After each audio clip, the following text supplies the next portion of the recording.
What happens when two aging fighter jets from Venezuela suddenly fly dangerously close to one of America's most advanced warships? It might sound like a simple maneuver, but behind that moment lies a dangerous game of signals, warnings, and military power in one of the most volatile regions of the Americas. On September 4th, the American destroyer USS Jason Dunham was patrolling in international waters of the Caribbean. Out of nowhere, two Venezuelan F-16 fighter jets swept in low and close. The Pentagon immediately condemned the move, calling it provocative and firing off a warning to Caracas: do not interfere with U.S. operations. Now, these jets didn't fire weapons, and the destroyer wasn't harmed, but the symbolism was crystal clear. Venezuela wanted Washington, and the rest of the world, to know that it was watching, ready to shadow American forces moving so close to its backyard. But here's the real question.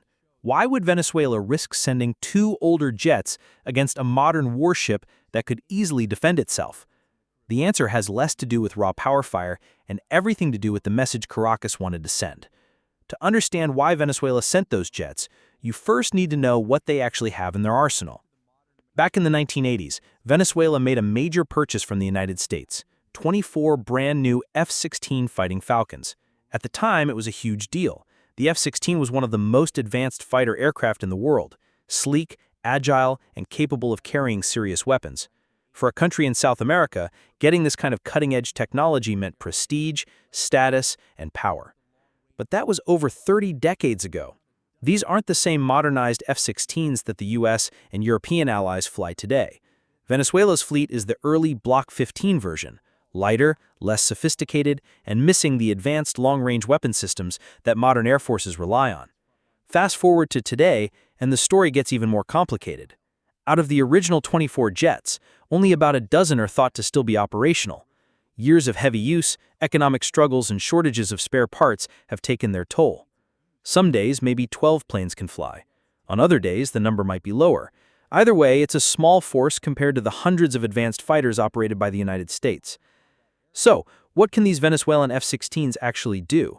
They're still fast and maneuverable, able to dart through the skies with surprising agility. They usually carry short-range weapons like Sidewinder missiles or the Israeli-made Python series, weapons designed for dogfights where pilots can actually see their opponents.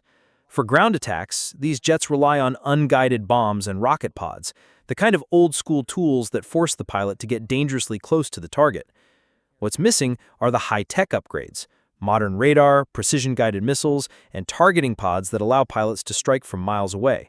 In other words, while the jets may look fierce in the sky, their real combat effectiveness is limited. And that's where the symbolism comes in. When Venezuela sends two of these jets near an American destroyer, it isn't really about being able to win a fight. It's about showing presence, reminding the U.S. that even with older aircraft, Caracas is still willing to step forward and make its point. But here's the twist.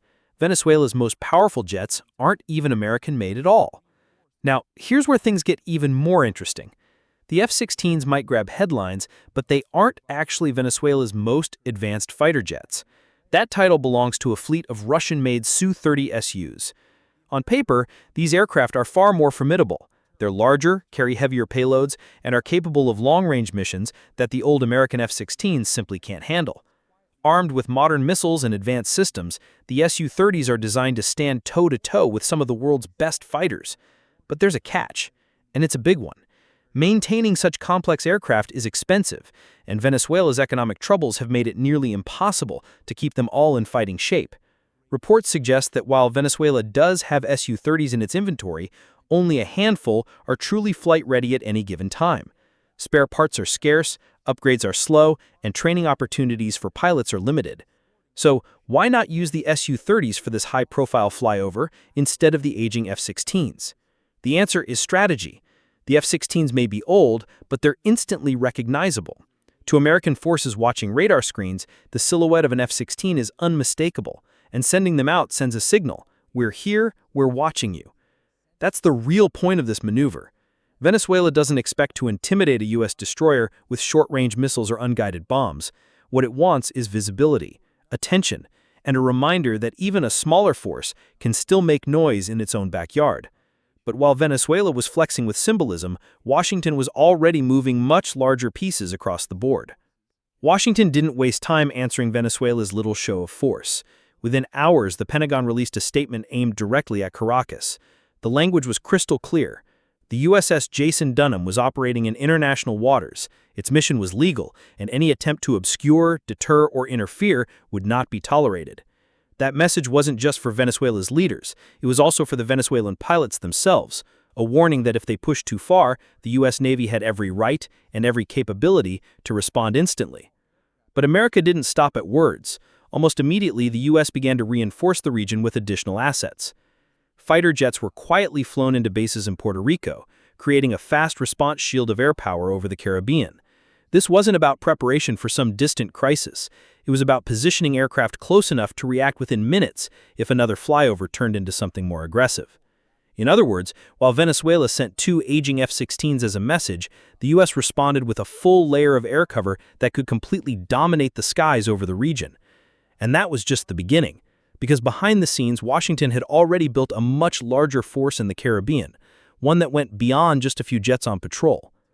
While the headlines focused on the flyover, few people realized just how much American firepower was already gathering in the Caribbean. The U.S. Navy had quietly moved at least 7 warships into the region, a force big enough to send a message all by itself. Leading the pack were destroyers like the USS Jason Dunham and her sister ship, the USS Gravely. These aren't just ordinary warships. Arleigh Burke-class destroyers are designed to handle multiple threats at once, from enemy aircraft to incoming missiles to land-based targets hundreds of miles away. They're often called the backbone of the modern U.S. surface fleet for a reason: versatility and raw power fire. But the Navy didn't stop there. A Ticonderoga-class cruiser, the USS Lake Erie, was also brought into the theater. Cruisers are fewer in number today, but they carry an even heavier load of long-range missiles, giving Washington the ability to intercept threats or launch devastating strikes. Its arrival through the Panama Canal wasn't a coincidence. It was a signal of layered protection in case the standoff escalated. And then there's the wild card: a nuclear-powered submarine operating somewhere in the Caribbean. The U.S. never reveals exact locations, but that's the point. These submarines can appear anywhere, undetected, carrying weapons powerful enough to tip the balance of any confrontation. Its silent presence adds an invisible but very real layer of pressure on Venezuela. So when Venezuelan pilots skimmed past the Jason Dunham, they weren't just buzzing a single ship. They were flying over a theater already stacked with destroyers, a cruiser, and a submarine lurking beneath the waves.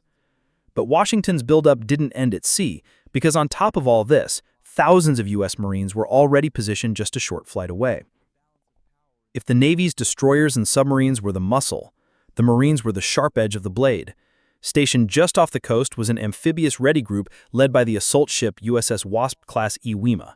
From a distance, it looks almost like a small aircraft carrier, a massive flat deck bristling with helicopters, ospreys, and the ability to launch vertical takeoff jets when the mission requires it. But its real strength isn't the ship itself, it's what it carries. The 22nd Marine Expeditionary Unit, more than 4,500 Marines, sailors, pilots, and support crews. This is a self-contained combat force, built to deploy anywhere at a moment's notice. Helicopters can ferry troops inland, ospreys can strike deep behind enemy lines, and landing craft can deliver armored vehicles straight onto hostile shores. What makes this even striking is where they've been operating. Marines from the 22nd Marine Expeditionary Unit have already been spotted in southern Puerto Rico, conducting amphibious landings, flight operations, and live training exercises. That location isn't random. It places them right on the doorstep of the southern Caribbean, just a short distance from where Venezuelan jets challenged the USS Jason Dunham.